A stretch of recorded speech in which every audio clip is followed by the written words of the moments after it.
नेताजी, आपको क्या लगता है कि देश 75वां जो स्वतंत्रता दिवस तो मना रहा है, लेकिन क्या दलित समाज को भी स्वतंत्रता पूरी तरीके से मिल गई? आप क्या मानते हैं इसको?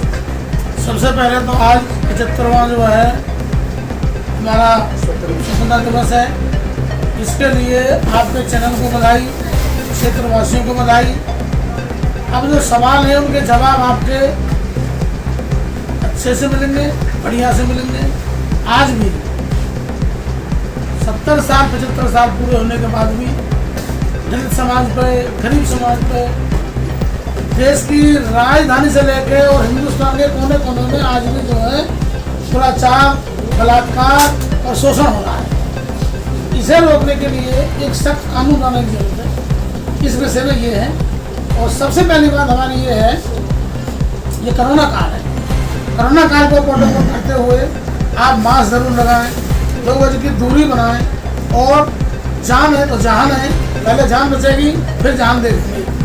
ये जो कोरोना महामारी है इसके नियम का पालन करते हुए हमने आज जितने प्रोग्राम करें झंडे के, सब नियम के अनुसार प्रोग्राम करें हमने। और हमारे देश में थोड़ा गम है तो थोड़ी खुशी भी है। कुछ हमारे नौजवान साथी जो अंतर्राष्ट्रीय खेलों में गए थे, वहाँ से हम गोल्डन पदक भी लेकर आए हैं, सिल्वर भी है। तो हमारे नौजवानों ने जौहर दिखाया है और भारत का नाम रोशन किया है। हम आगे आशा करते हैं आने वाले 2024 में हमारे देश के खिलाड़ी और ज़्यादा से ज़्यादा गोल्ड मेडल लेकर आएंगे और देश का नाम जो है दुनिया में रोशन करेंगे। और जो हमारी भारत सरकार है, राज्य सरकार है, उनसे हम आग्रह करते हैं कि जो बजट इन्होंने कम किया खेलों का, उसको डबल करके और नौजवानों को उत्साह बढ़ाएं और ज़्यादा से ज़्यादा ये जो है खेल ग्राउंड बनाएं, उनमें बच्चे हमारे जो है दिन रात अपनी प्रैक्टिस करें और आगे बढ़ें। अब हमारी सरकार जो भारत सरकार है, उसके जो कारनामे वो आप सबने देखे हैं। दिल्ली में जब से एमसीडी सरकार आई बीजेपी की, सारी पेंशन बंद कर दी, कूड़े के ढेर लगे हुए हैं, नालियों की सफाई नहीं है, प्राइवेट स्कूलों में शिक्षा नहीं है, शौचालय बंद पड़े हैं। मतलब हर चीज़ का इन्होंने बेड़ा गर्क कर दिया दिल्ली में। जनता के पैसे को जो टैक्स लेते हैं, सब पैसे को बेकार कर दिया और हर आदमी का जीवन इन्होंने दुसार कर दिया।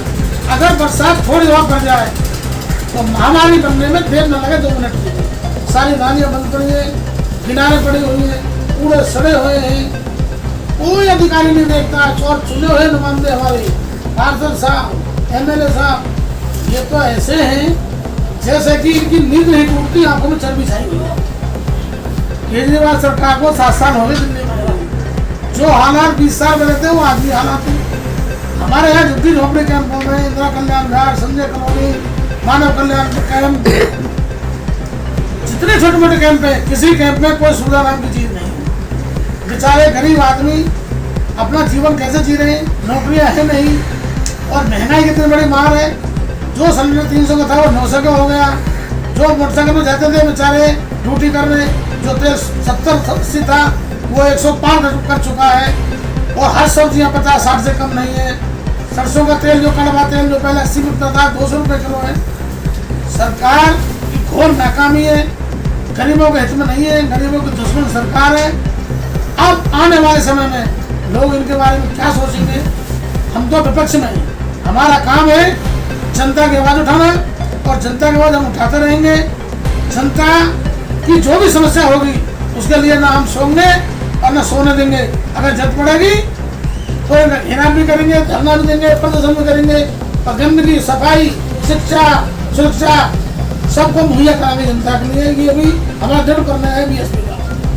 नेताजी, एक सवाल हो, दिल्ली के जो बोर्डों पे किसान बैठे हुए 8+ महीने हो गए, 8 महीने से ज़्यादा हो गए, लेकिन सरकार क्या उनको देश का नागरिक, भारतवर्ष का नागरिक नहीं मानती, जो उनके लिए अभी तक कोई सुनवाई नहीं कर रही है? देश का किसान देश का अन्नदाता है और अन्नदाता के साथ में जो लोग अन्याय कर रहे हैं इनको बहुत ज़्यादा जुर्माना भुगतना पड़ेगा। देश का अन्नदाता माफ नहीं करेगा। जब जब किसान कर्ज बदलता है, सरकार बदल देता है और सरकार किसान आने वाले समय में यही काम करेंगे। इनकी जो तानाशाही है इसे खत्म करेंगे। इनके पास समय है, हर चीज के लिए समय है।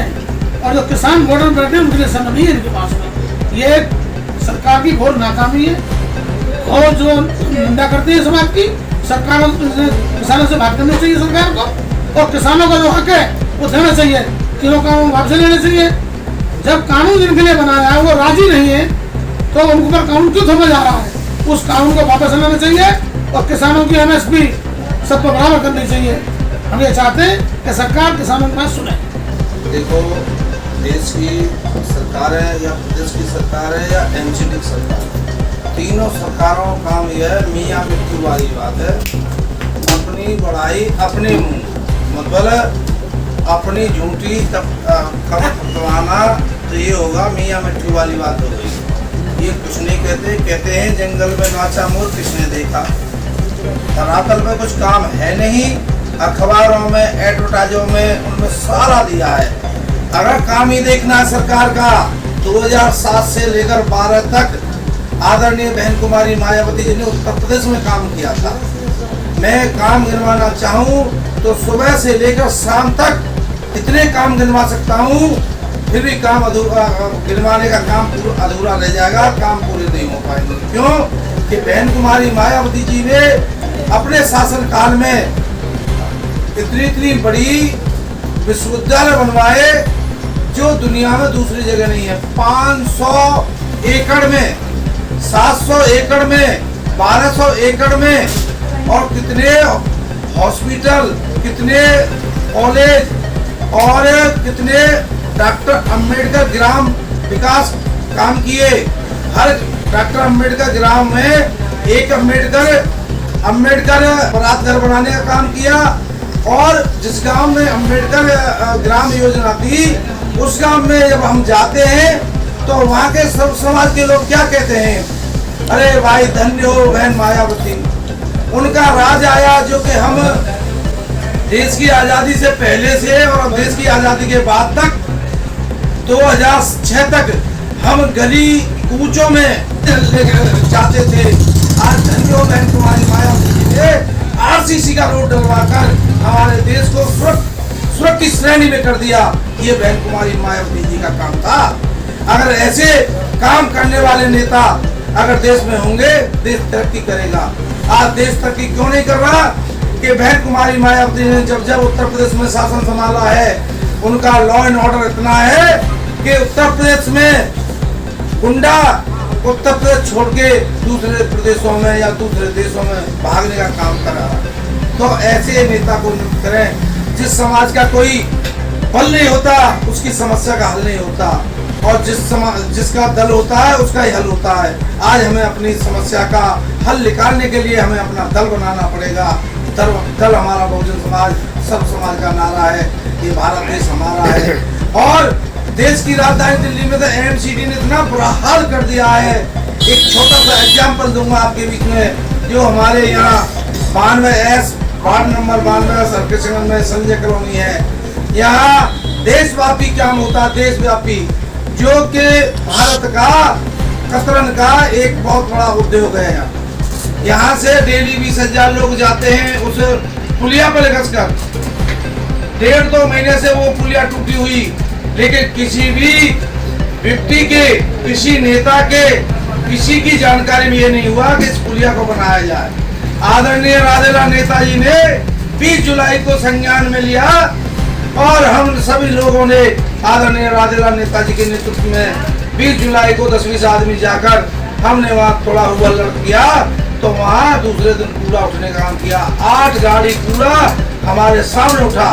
जब लोगों ने देखा कि सफाई राजेला नेताजी ने करवा दी, भाई सत्ता की आंख खोलने के लिए विपक्ष का हुल्लड़ करना जरूरी है। जब सफाई हो गई, अब हमने दूसरे चरण में ये चाहा कि ये पुलिया भी बने, तो 1 अगस्त को आदरणीय राजेला नेताजी अनशन में बैठ गए।